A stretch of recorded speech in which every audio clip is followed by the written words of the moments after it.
युग, तू किन शक्तियों की बात कर रहा है जो तेरी है ही नहीं? तुझे खुद नहीं पता वो शक्तियां कब काम करती हैं, काम भी करती हैं या नहीं? या बस उस काले साए का कोई छलावा था ताकि तू उसे मारने के लिए खुद उसके पास जाए, ताकि तुझे वो ये काम दे सके, तेरी कमजोरी का फायदा उठा सके। युग अपनी बात पर अडिग रहते हुए कहता है, मुझे कुछ नहीं सुनना है अभिमन्यु, ना तेरी बातों में आना है। तेरी ये बहकाने की पुरानी आदत है। युग की इस बात से अभिमन्यु के दिल को गहरी ठेस पहुंचती है। अभिमन्यु युग को घूरते हुए कहता है, क्या कहा तूने? मेरी बहकाने की पुरानी आदत है? इसका मतलब कि मैं आज तक तुझे बहका रहा था? युग हामी भरते हुए अभिमन्यु पर आरोपों की बरसात करते हुए कहता है, और नहीं तो क्या, हमेशा से यही तो करते हुए आ रहा है ना तू। मैं जो करना चाहता हूँ वो कभी करने ही नहीं देता है। हमेशा हमेशा अपनी मर्जी लगाते रहता है। मैं तेरा गुलाम नहीं हूँ जो तेरी हर बात मानूं। युग एक के बाद एक ऐसी बात कर रहा था जिससे अभिमन्यु को गहरी ठेस पहुंचती जा रही थी। अभिमन्यु नम आंखों के साथ युग को देखते हुए कहता है, क्या कहा गुलाम? युग अभिमन्यु को गुस्से से भरी आंखें दिखाते हुए कहता है, हाँ गुलाम, सही सुना तूने। मैं तेरा गुलाम नहीं हूँ जो तेरी हर बात मानूं। मैंने फैसला कर लिया है, चाहे कुछ भी हो जाए मैं पंचम गांव जाकर रहूंगा। चाहे तुम में से कोई मेरे साथ चले या ना चले, अपने पापा की रूह को मुक्ति दिलाने के लिए मुझे किसी के साथ की जरूरत नहीं। मैं वहां अकेले ही चला जाऊंगा। रहने दो, तुम लोग मत चलो मेरे साथ। मैं जा रहा हूँ पंचम गांव अपने पापा की लाश ढूंढने। इतना कहकर युग वहां से जाने के लिए पीछे मुड़ा ही था कि तभी अभिमन्यु फुर्ती के साथ युग का हाथ पकड़ते हुए कहता है, नहीं युग, तू नहीं जा सकता। अभिमन्यु युग को फिर से एक बार समझाने की कोशिश करते हुए कहता है, तू नहीं जा सकता युग, तू नहीं जा सकता। मैं तुझे तेरी जान को खतरे में नहीं डालने दूंगा। अगर तू गया तो सोच लेना इसका अंजाम क्या होगा। अभिमन्यु अपने दिल पर पत्थर रखते हुए युग की आंखों में देखते हुए कहता है, अगर तू गया तो हमारी दोस्ती आज अभी इसी वक्त यहीं पर खत्म हो जाएगी युग। अभिमन्यु की इस बात पर युग अपने चेहरे पर एक हल्की सी मुस्कान लाता है, जैसे अभिमन्यु की इतनी बड़ी बात का उस पर कुछ फर्क नहीं पड़ा था। ऐसा लग रहा था जैसे उसे कोई फर्क नहीं पड़ता था कि अभिमन्यु उससे दोस्ती रखे या ना रखे। युग भी नम आंखों के साथ अभिमन्यु की आंखों में देखते हुए कहता है, तू किस दोस्ती की बात कर रहा है अभिमन्यु? कौन सी दोस्ती? हमारी दोस्ती तो बहुत पहले ही खत्म हो चुकी है, तभी से, जब से तूने मुझसे एक के बाद एक झूठ बोले हैं। तुझे क्या लगता है मुझे पता नहीं कि तेरे सीने पर यह घाव कैसे आया? अभिमन्यु खामोश रहता है। अचानक से वो घबरा जाता है, जैसे उसे डर लग रहा हो कि कोई उसके राज न खोल दे। ऐसे राज जिसे जानने के बाद युग की तरह ही उसके बाकी के दोस्त भी उसे गलत समझने लग जाएंगे और उससे नाता तोड़ लेंगे। युग अपनी बात आगे जारी रखते हुए कहता है, ये घाव तेरे सीने पर एकास्त्र यूज करने से आए है ना? तुझे क्या लगा था मुझे पता नहीं चलेगा? उस रात जब तू ग्रेवयार्ड कोठी जा रहा था उस काले साए को मारने, तो उन बॉट फ्लाई ने तेरा रास्ता रोक लिया था ना, और उन्हीं से लड़ते हुए तेरे सीने पर यह घाव आया था जब तू मंत्रों का प्रयोग कर रहा था। युग की बात सुनकर अभिमन्यु के पैरों तले जमीन ही खिसक गई थी। अभिमन्यु मन ही मन सोचने लग जाता है, युग को ये बात कैसे पता चली? उसने मुझे कब उस रात एकास्त्र का यूज करते हुए देख लिया था? जितना मुझे याद है उस रात तो मेरे आसपास सिवाय बॉटफ्लाई के कुछ था भी नहीं, और युग तो हवेली के अंदर सो रहा था। मैंने खुद जाने से पहले देखा था। फिर उसे इस बात का पता कैसे चला? अभिमन्यु इसके आगे कुछ सोच पाता उससे पहले युग बोल पड़ता है, तूने मुझसे इतने झूठ बोले हैं ना अभिमन्यु कि अगर गिनाने बैठा तो रात खत्म हो जाएगी। और मैंने कहा ना, मेरे पास वक्त बहुत कम है, मुझे अपने पापा का शरीर ढूंढने जाना है और मैं जा रहा हूँ अकेले।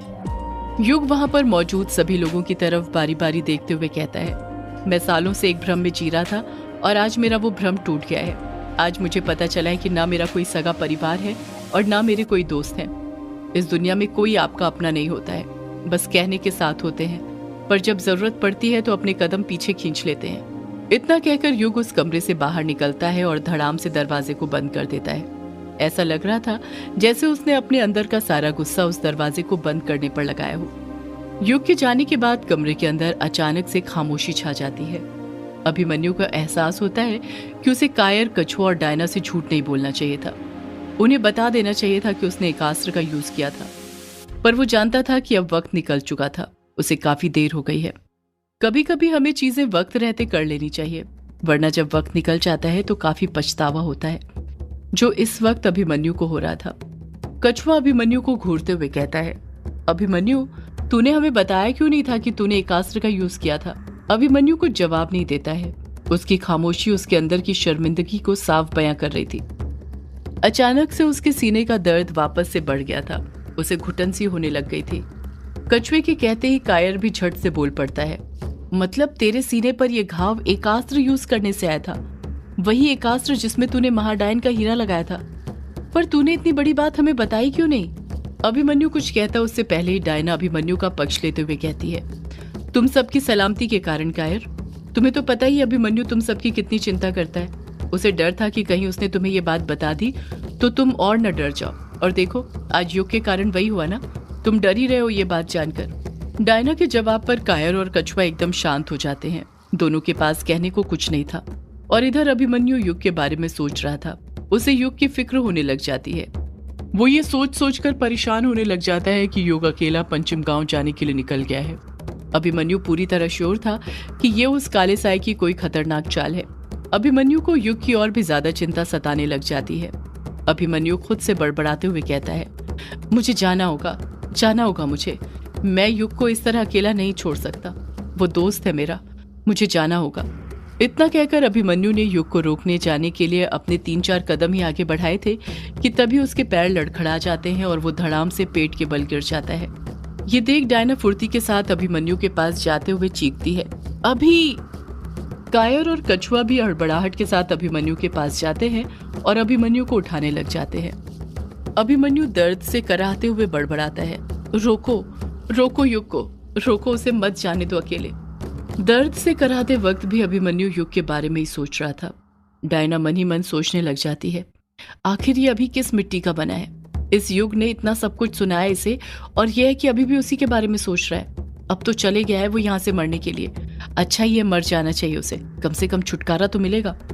अभिमन्यु फिर बड़बड़ाता है, मुझे जाना होगा, युग को रोकना होगा, मैं उसे अकेले नहीं जाने दे सकता। डायना अभिमन्यु को उठाते हुए उसे सहारा देते हुए कहती है, वो नहीं रुकने वाला अभी। तुमने उसे रोकने की कोशिश करी तो थी ना, तो क्या वो रुका? नहीं रुका ना, फिर जाने दो उसे, भला जाने वाले को आज तक कोई रोक पाया है?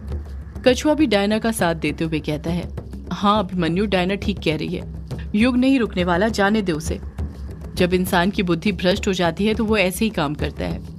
उसे अपनी शक्तियों का अहंकार हो गया है, इसलिए वो सब बोल रहा है और कोई बात नहीं है। कायर भी कछुए का साथ देते हुए कहता है, हाँ अभिमन्यु, जाने दे उसे। अभिमन्यु ना में अपना सिर हिलाते हुए कहता है, नहीं कछुए, कायर, हम युग को अकेले नहीं जाने दे सकते, वो दोस्त है हमारा। डायना रूठे स्वर में कहती है, क्या कहा अभी तुमने दोस्त? अभी तुमने सुना नहीं क्या युग ने क्या कहा? हम उसके दोस्त नहीं हैं, वो हमें अपना दोस्त नहीं मानता है। अभिमन्यु तुरंत पलट कर कहता है, वो हमें अपना दोस्त नहीं मानता तो क्या हुआ डायना, हम तो उसे हमारा दोस्त मानते हैं ना, और हमें ये बात साबित करनी पड़ेगी उसका साथ देकर। उसे ये बात बतानी पड़ेगी कि सच्चे दोस्त मरते दम तक साथ देते हैं। उसे बताना पड़ेगा कि दोस्त परिवार की तरह नहीं होते हैं, बल्कि एक परिवार ही होते हैं। अभिमन्यु अपनी जगह पर खड़े होते हुए कहता है, हमें उसके साथ जाना होगा, हम युग को इस तरह अकेला नहीं छोड़ सकते। डायना अभिमन्यु से झगड़ते हुए कहती है, ये तुम क्या बोल रहे हो अभी? तुम भी तो उसके साथ जाने के लिए मना कर रहे थे, और अब खुद उसके साथ जाने के लिए बोल रहे हो, ये जानते हुए कि वहां पर जान का खतरा है। अभिमन्यु पलट कर खांसते हुए कहता है, जान का खतरा है डायना, तभी तो मैं युग को वहां पर अकेले नहीं जाने दे सकता। वो दोस्त है मेरा, मैं उसके साथ जाऊंगा चाहे कुछ भी हो। इतना कहकर अभिमन्यु फिर एक कदम बढ़ाता है और लड़खड़ाने लग जाता है। अभिमन्यु गिरता उससे पहले डायना और कछुआ उसे पकड़ लेते हैं। गिरते ही अभिमन्यु जोर जोर से खांसने लग जाता है। डायना नम आंखों के साथ नाराजगी जताते हुए कहती है, अभी तुम तो ठीक से चल भी नहीं पा रहे और युग के साथ जाने की बात कर रहे हो। अभिमन्यु पलट कर कहता है, हाँ डायना, क्योंकि मुझे अपनी जान से ज्यादा परवाह उसकी है। वो दोस्त है मेरा और मैं उसे ऐसे नहीं छोड़ सकता हूँ, मैं उसके साथ जाऊंगा। कछुआ अभिमन्यु को समझाते हुए कहता है, नहीं अभिमन्यु, तू नहीं जाएगा, तुझे आराम की जरूरत है इस वक्त, अपनी हालत देख जरा।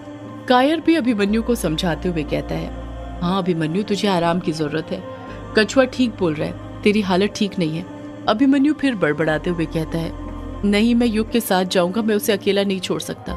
दोस्ती का पहला उसूल होता है, दोस्त कभी साथ नहीं छोड़ते चाहे कुछ भी हो जाए, और मैं भी साथ नहीं छोड़ूंगा, मैं युग के साथ जाऊंगा। कछुआ समझ गया था कि अभिमन्यु बहुत जिद्दी है और सबसे ज्यादा जिद्दी वो युग के लिए है। अभिमन्यु को अपने आप से भी ज्यादा किसी की फिक्र थी तो वो युग की थी। कछुआ जानता था चाहे कुछ भी हो जाए अभिमन्यु कभी युग को अकेला नहीं छोड़ेगा। कछुआ अभिमन्यु से कहता है, तू यही चाहता है ना युग अकेला न जाए तो ठीक है, फिर मैं उसके साथ जाऊंगा, वो अकेला नहीं रहेगा, अब तो ठीक है। अभिमन्यु हड़बड़ाहट के साथ घबराते हुए कहता है, पर कछुआ, मैं तेरी भी जान तो खतरे में नहीं डाल सकता ना। कछुआ नम आंखों के साथ कहता है, अभिमन्यु तुझे क्या लगता है युग सिर्फ तेरा दोस्त है? वो हमारा भी दोस्त है और उसके लिए हम भी अपनी जान को खतरे में डाल सकते हैं, समझा? हम सब दोस्त हैं। अभिमन्यु पलटकर कुछ कहता उससे पहले ही कायर बोल पड़ता है, हाँ अभिमन्यु, मैं भी उसके साथ जाऊंगा। तुझे युग की फिक्र करने की कोई जरूरत नहीं। दोस्तों के बीच में इतना प्यार देखकर डायना की भी आंखें भर आई थी। उसे तो यकीन ही नहीं हो रहा था कि कोई दोस्ती के लिए इतना कुछ कर सकता है। कछुआ और कायर दोनों एक साथ बोल पड़ते हैं, हम जाएंगे अभिमन्यु युग के साथ, बस तू अपना ख्याल रख, तुझे आराम की सख्त जरूरत है।